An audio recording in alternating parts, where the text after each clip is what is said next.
Ukraine declares that it will have 2 victory days soon as Russia marks the annual holiday with a military parade and a defense of its invasion. On the ground in Ukraine, 4 missiles have struck the southern port of Odessa. They were reportedly fired from Russian-controlled Crimea. And meanwhile, new satellite images have been released of a flattened school. At least 60 people were killed after a Russian airstrike hit the building in Ukraine's Luhansk region. John Gambrell joins us live now from Lviv for more on this. John, there were increasing concerns that Russian troops might ramp up attacks in Ukraine after Victory Day. Are we seeing signs that that's happening on the ground yet? People are definitely concerned here in Ukraine. There have been a series of messages from officials ranging from President Zelensky on down, warning people to stay away from some public areas, warning people to listen to air raid sirens if they go off, and to make sure to shelter when they can.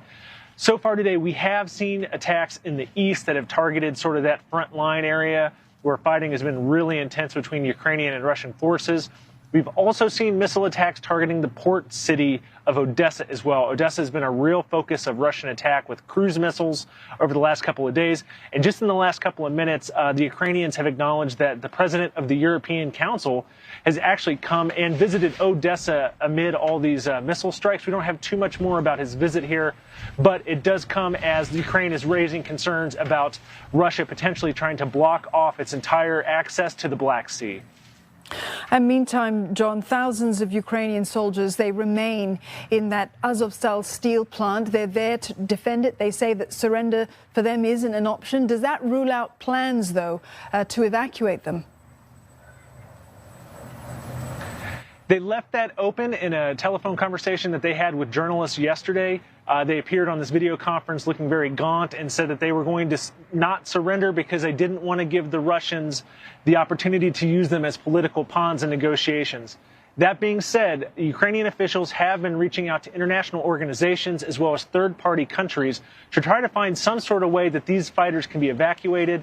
Now, all the civilians had gotten out in the last couple of days. That's according to both Russian and Ukrainian officials. So there's some 2,000 roughly fighters still there. Many of them, hundreds of them, are wounded. Others are living in these dark conditions where dust and mold is in the air, and they're having to cook, as one person who fled the plant told the AP yesterday, by using hand sanitizer as a fuel to cook food that they've been able to scavenge out of lockers and other places in this plant. The situation there, as you can hear, is really dire. But as of right now, they're still waiting to see if Russia and Ukraine and perhaps another international party can organize their safe passage out.